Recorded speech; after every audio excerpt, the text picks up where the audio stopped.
Hello दोस्तों, नमस्कार। आज हम लेके आ गए कक्षा 10 का भौतिकी। पहला चैप्टर है प्रकाश का परावर्तन, जिसका पार्ट 1। आज हम लोग पढ़ेंगे प्रकाश का परावर्तन, रिफ्लेक्शन ऑफ लाइट। प्रकाश के परावर्तन को समझने से पहले थोड़ा सा हम प्रकाश पे ध्यान देते हैं कि प्रकाश क्या होता है। तो हेडिंग बनाएंगे प्रकाश,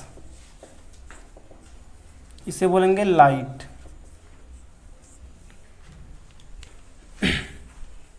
देखिए प्रकाश क्या होता है।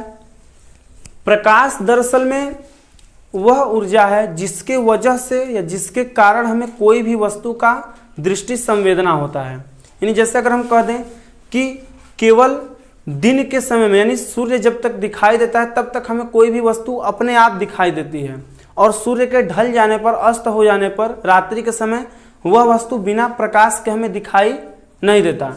तो इसका एक ही अर्थ है कि कोई भी वस्तु यदि दिखाई दे रहा है तो वह प्रकाश के वजह से, यानी प्रकाश क्या है, माध्यम है। प्रकाश क्या है, माध्यम है। अगर कोई भी वस्तु हमें स्पष्ट दिखाई दे रहा है तो उसका कारण है कि प्रकाश है। आप देखिए रात्रि के समय में जहाँ प्रकाश नहीं होता है, अंधेरा होता है, वहाँ कुछ भी दिखाई देता है, नहीं दिखाई देता है। तो इसका यही कारण है कि प्रकाश न होने पर वस्तु नहीं दिखाई देता और प्रकाश होने पर वस्तु दिखाई देता है। तो लिखिएगा प्रकाश ऊर्जा का वह रूप है, प्रकाश ऊर्जा का वह रूप है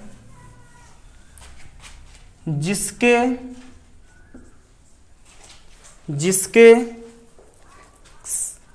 कारण हमें वस्तुएं दिखाई देती हैं। वस्तुएं दिखाई देती हैं, यानी वस्तुएं क्यों दिखाई देती हैं? क्योंकि यदि कोई भी वस्तु, चाहे सजीव हो चाहे निर्जीव, उस वस्तु पर प्रकाश आपतित होता है, यानी प्रकाश पड़ता है।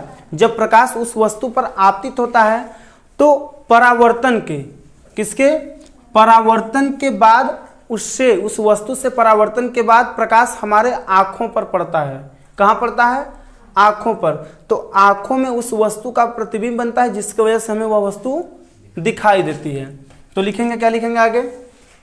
लिखिए जब प्रकाश किसी वस्तु पर आपतित होता है तो वह परावर्तित होकर हमारी आँखों पर दृष्टि संवेदना करता है, दृष्टि संवेदना करता है, जिससे या जिसके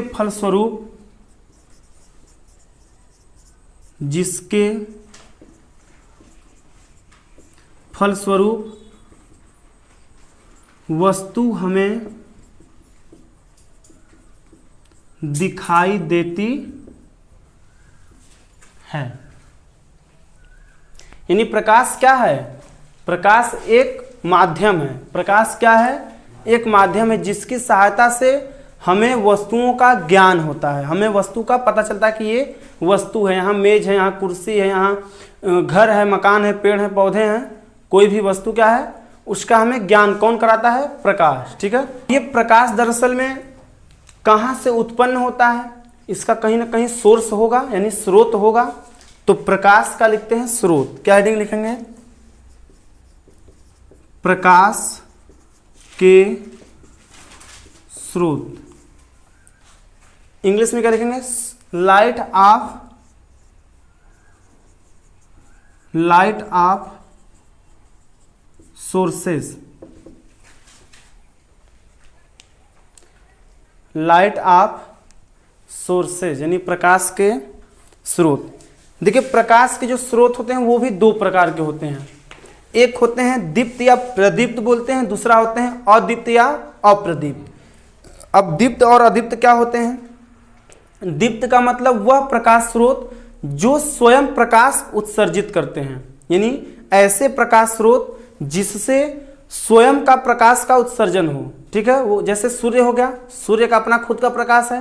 मोमबत्ती हो गया, विद्युत बल्ब हो गया, इलेक्ट्रिक लाइट हो गई, ये क्या है?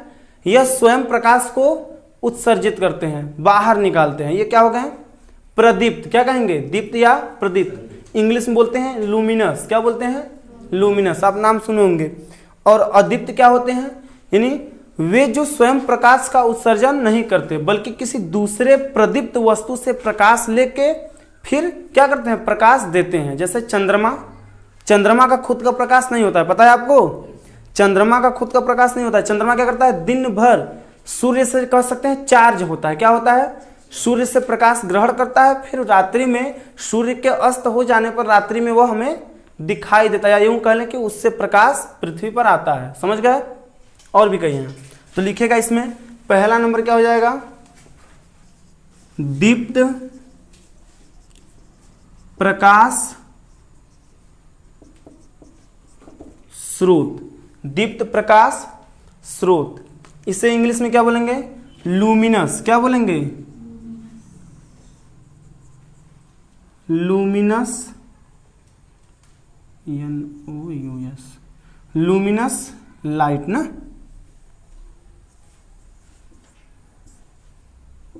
चलिए लुमिनस लाइट लिख देंगे, बस सोर्स लिखना जरूरी नहीं है। लिखे वह प्रकाश स्रोत, वह प्रकाश स्रोत जो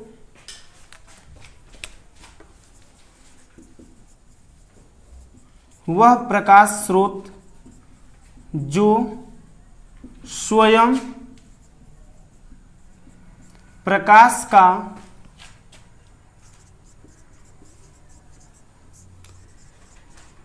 उत्सर्जन करते हैं, दीप्त प्रकाश स्रोत कहलाते हैं। वह प्रकाश स्रोत जो स्वयं प्रकाश का उत्सर्जन करते हैं दीप्त प्रकाश स्रोत कहलाते हैं। जैसे अगर एग्जाम्पल की बात अगर हम करें तो क्या लिख सकते हैं?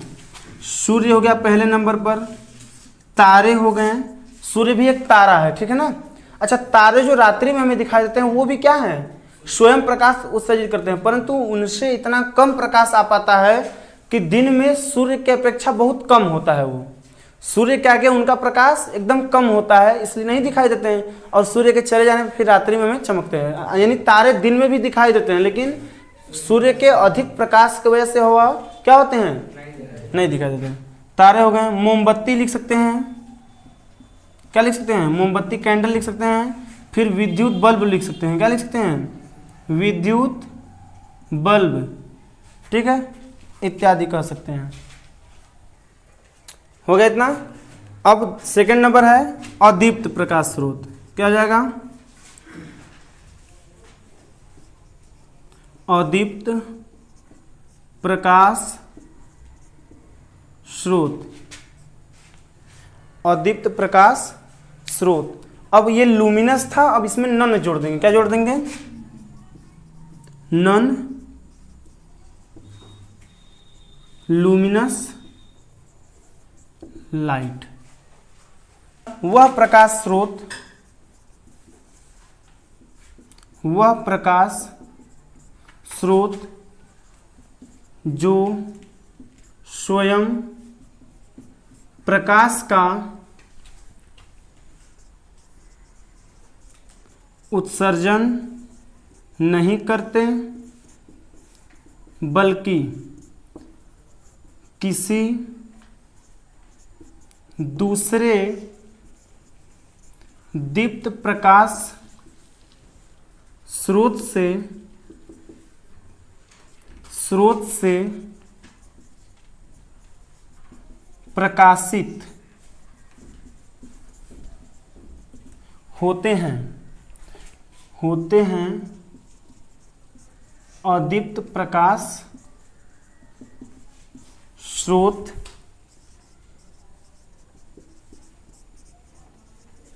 कहलाते हैं। जैसे एग्जाम्पल में क्या कह सकते हैं, मेज, चंद्रमा लिख लीजिए पहले, कुर्सी, पेड़ पौधे,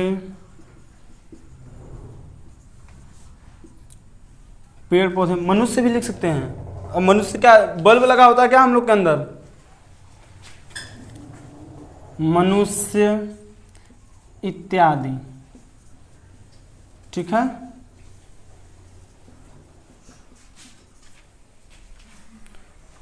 और भी कई हैं, जैसे मकान हो गया, घर मकान भी। अब कहोगे नहीं सर जी घर मकान में तो बल्ब लगा होता है तो घर मकान की दीवारों की बात हम कर रहे हैं, ठीक है। समझ में आ गया। प्रकाश ऊर्जा का वह रूप है जिसके कारण या जिसकी सहायता से वस्तुएं हमें दिखाई देती हैं, और जब प्रकाश किसी वस्तु पर आपतित होती है यानी पड़ती है तो वह वस्तु यानी उस वस्तु से प्रकाश परावर्तित होकर के हमारे आंखों पर दृष्टि संवेदना करता है, जिसके कारण हमें वस्तु दिखाई देती है। और इसका कारण मेन क्या है, प्रकाश स्रोत। ये प्रकाश कहाँ से उत्पन्न होता है, प्रकाश स्रोत से। उसमें भी दो प्रकार के, दीप्त और अदीप्त। दीप्त में वह प्रकाश स्रोत जो स्वयं प्रकाश का उत्सर्जन करते हैं, दीप्त प्रकाश स्रोत कहलाते हैं, जैसे सूर्य, तारे, मोमबत्ती, विद्युत बल्ब, ठीक है, ये सब। और उसके बाद अदीप्त प्रकाश स्रोत में क्या हो जाएगा, वह प्रकाश स्रोत जो स्वयं प्रकाश का उत्सर्जन नहीं करते बल्कि किसी दूसरे दीप्त से प्रकाशित होते हैं, वो अदीप्त कहलाते हैं। जैसे में मेज, चंद्रमा, कुर्सी, पेड़ पौधे, मनुष्य, घर मकान सब हो जाएगा, ठीक है। हो गया इतना। प्रकाश के गुण, प्रॉपर्टीज ऑफ लाइट लिखिए इसमें नंबरिंग करके।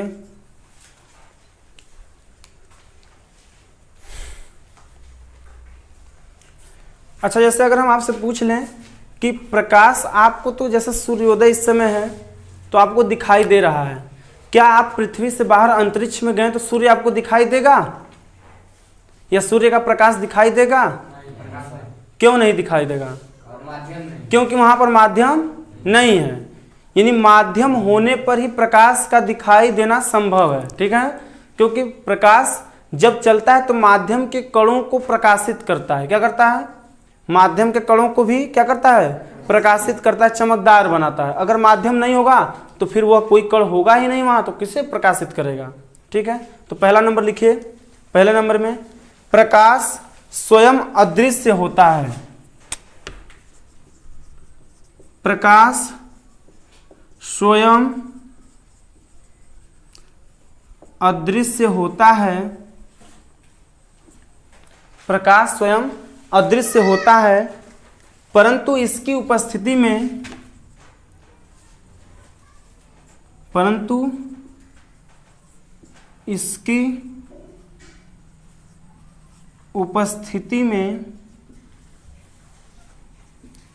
वस्तुएं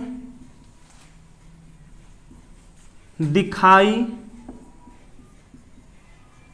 देती हैं।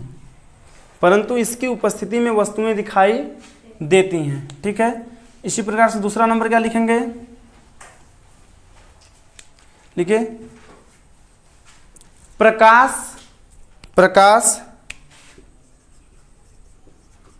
सदैव एक सरल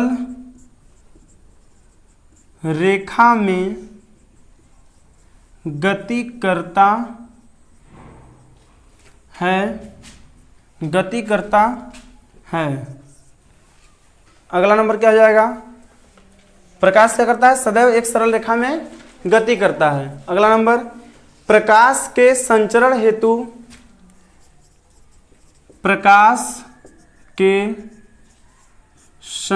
हेतु किसी माध्यम की आवश्यकता नहीं होती है। कि होती है भैया? प्रकाश के संचरण के लिए माध्यम की आवश्यकता होती है? नहीं होती है। प्रकाश के संचरण के लिए माध्यम रहे या ना रहे फिर भी वो गमन करेगा, परंतु दिखाई देने के लिए माध्यम होना आवश्यक है। समझ में आई बात?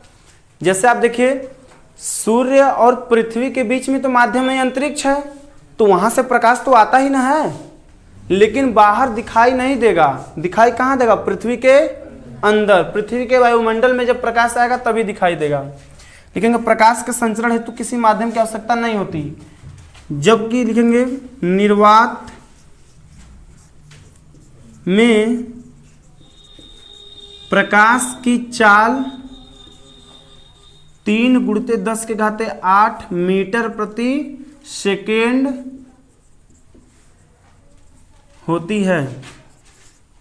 निर्वात में प्रकाश की चाल कितनी होती है? 3×10⁸ मीटर पर सेकेंड। ठीक है, अगला है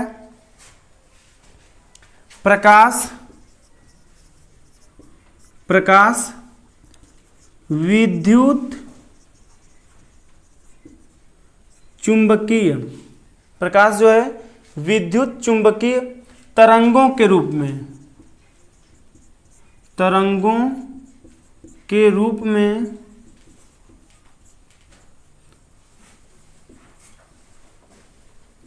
गमन करती है। प्रकाश जो है विद्युत चुंबकीय तरंगों यानी इलेक्ट्रोमैग्नेटिक वेव्स के रूप में गमन करती है। जैसे इलेक्ट्रोमैग्नेटिक वेव्स क्या होते हैं? अब देखिए, हम जब किसी को मोबाइल यूज करते हैं सब लोग, तो मोबाइल में जब किसी को अगर कॉल लगाते हैं, फोन लगाते हैं, तो उसमें से तरंगे निकलती हैं। तरंगे निकलकर संप्रेषण यानी टावर पे जाती हैं। टावर से फिर अंतरिक्ष में कोई सैटेलाइट है उससे कनेक्ट होती हैं, तो फिर दूसरा जिस व्यक्ति को हम कॉल किए रहते हैं उसके नजदीकी टावर के पास वो तरंगे गिरती हैं। तो आप बताइए कि जब वो अंतरिक्ष में जा रही हैं तो वहां पर तो कोई माध्यम नहीं होगा ना? कि होगा माध्यम? नहीं होगा, लेकिन फिर भी ये क्या होंगी? जाएंगी। तो यह क्या होंगी? और वो कौन सी तरंगे होती है? विद्युत चुंबकीय तरंगे। तो उसी हिसाब से ये भी होती हैं। प्रकाश तरंगे भी क्या हैं? विद्युत चुंबकीय तरंगे हैं। इनको माध्यम रहे या ना रहे कोई फर्क नहीं पड़ने वाला, ये फिर भी चलेंगी। लेकिन ये दिखाई कब देंगी? जब माध्यम होगा तब। और वो जो विद्युत चुंबकीय तरंगे जो हम मोबाइल में यूज करते हैं वो तरंगे कभी नहीं दिखाई देंगी, चाहे माध्यम हो चाहे ना हो। वो दिखाई देती हैं क्या? नहीं दिखाई देती हैं। अगला नंबर लिखेगा, लास्ट नंबर है, जब प्रकाश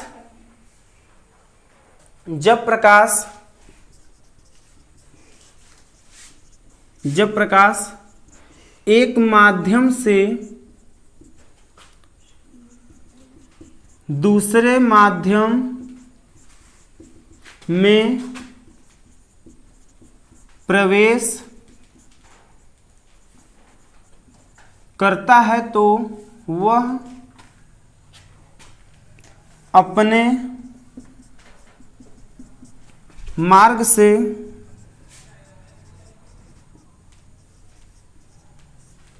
विचलित हो जाता है।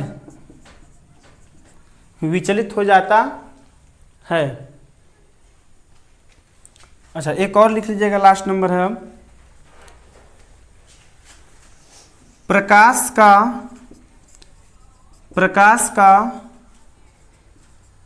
दृश्य प्रकाश क्षेत्र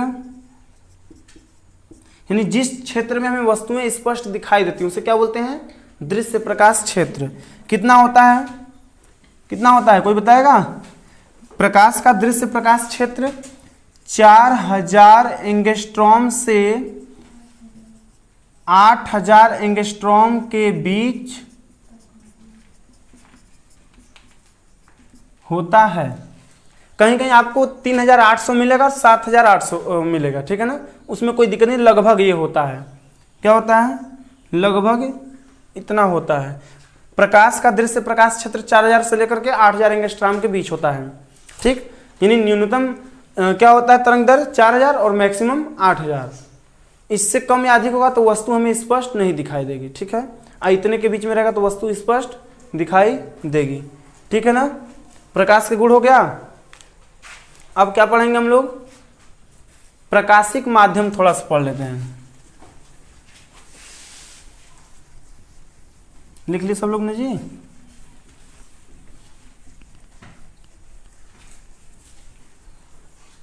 अब हेडिंग क्या बनाएंगे हम लोग, प्रकाशिक माध्यम।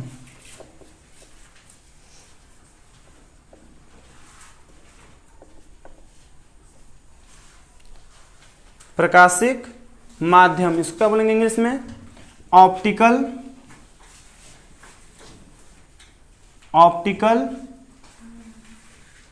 मीडियम।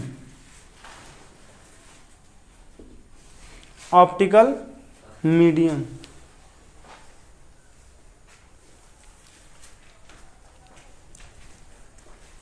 लिखिए, इसमें लिखिए परिभाषा में, प्रकाश जिन माध्यम से होकर गुजरता है, प्रकाश जिन माध्यमों से होकर गुजरता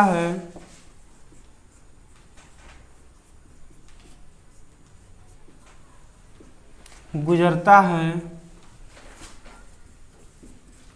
उसे प्रकाशिक माध्यम कहते हैं। प्रकाश जिन माध्यमों से होकर गुजरता है उसे प्रकाशिक माध्यम कहते हैं। अब इनमें भी ये कितने प्रकार के होते हैं, दो प्रकार के। एक होते हैं पारदर्शक या पारभाषक बोलते हैं, दूसरे होते हैं अपारदर्शक। एक होता है पारदर्शक, दूसरा होता है अपारदर्शक। अब जैसे अगर पारदर्शक की बात करें, जैसे कोई कांच है तो आप देखिए वो एक माध्यम है कांच ना। जैसे कोई कांच ले लें, आप देखते हैं चश्मा में कौन सा यूज होता है, कांच, लेंस यूज होता है ना, लेंस बोलते हैं, कांच यूज होता है। तो अब एक तरफ से प्रकाश आपतित होगा तो वो दूसरे तरफ से निकल जाएगा। फिर अगर हम दीवार की बात कर दें तो आप दीवार के इस पार से अगर लाइट जलाएंगे तो उस पार वो कभी नहीं जा सकता, क्योंकि इसका कैसा परत होता है, अपारदर्शक होता है, ये प्रकाश को पार नहीं जाने देता है। ठीक है ना, तो आप इसमें फर्स्ट नंबर क्या बनाएंगे, पारदर्शक। क्या बनाएंगे, पारदर्शक माध्यम। क्या बनाएंगे, पारदर्शक माध्यम। इसको इंग्लिश में क्या बोलेंगे, ट्रांसपेरेंट। क्या बोलेंगे, ट्रांसपेरेंट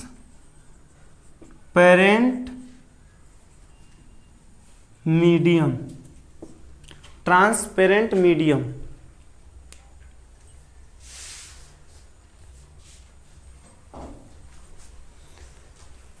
लिखिए इसमें, ठीक है, जिन माध्यमों से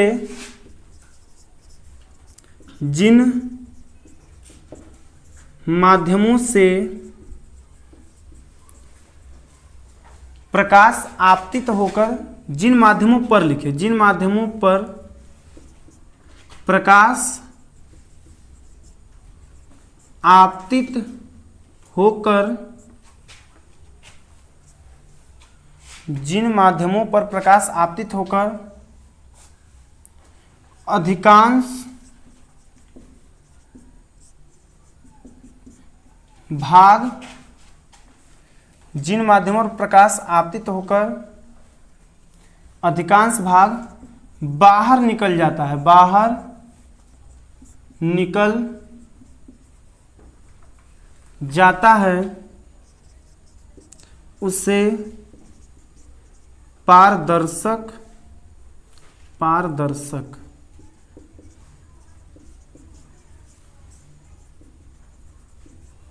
माध्यम कहते हैं। जिन माध्यमों से प्रकाश, जिन माध्यमों पर प्रकाश आपतित होकर अधिकांश भाग बाहर निकल जाता है उसे पारदर्शक माध्यम कहते हैं। ठीक है ना, जैसे में आप क्या लिख सकते हैं, वायु। लिखिए एग्जाम्पल में, क्या लिखेंगे एग्जाम्पल में, वायु हो गया, कांच हो गया, और क्या लिख सकते हैं, और क्या लिख सकते हैं बोलिए, जल भी तो कह सकते हैं।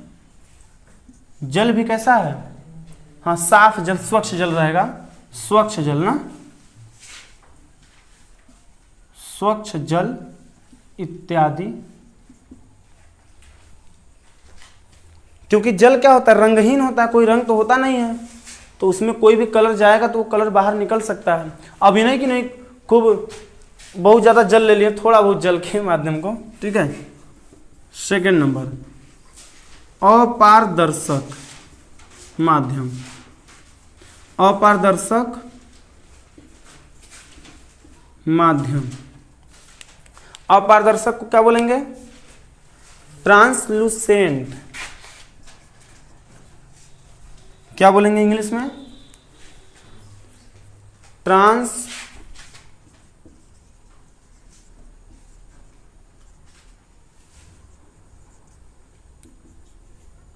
मीडियम।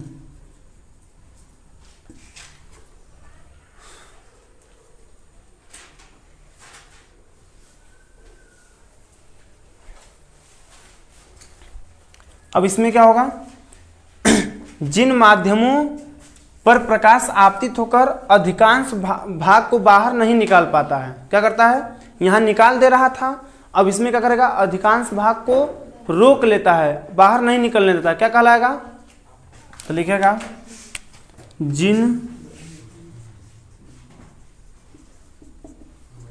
माध्यमों पर प्रकाश आपतित होकर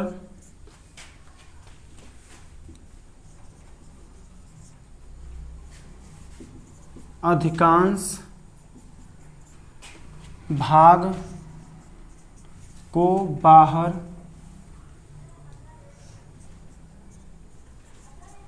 नहीं निकाल पाता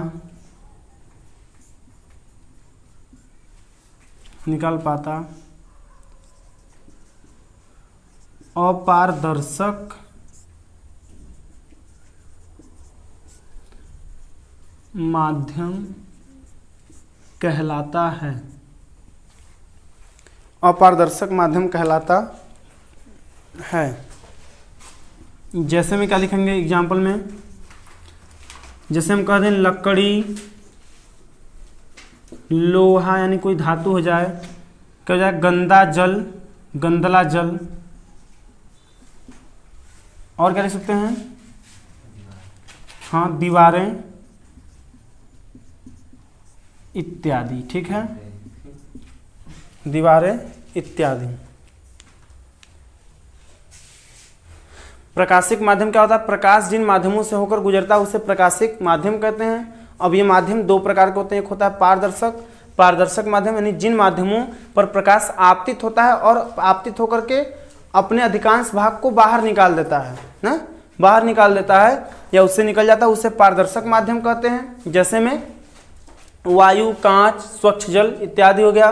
फिर अपारदर्शक माध्यम में जिन माध्यमों पर प्रकाश आपतित होकर अपने अधिकांश भाग को बाहर नहीं निकल पाता है, यानी अधिक से अधिक भाग उसी में रह जाता है, टकरा करके वापस रिफिल क्या हो जाता है, परावर्तित हो जाता है, उसे क्या कहेंगे, अपारदर्शक माध्यम। जैसे लकड़ी, लोहा, कई चीजें हैं, ठीक है, गंदा जल भी है, दीवार भी है, ठीक है। फिर मिलते हैं अगले टॉपिक के साथ अगले वीडियो में, तब तक के लिए नमस्कार, जय हिंद, जय मां सरस्वती।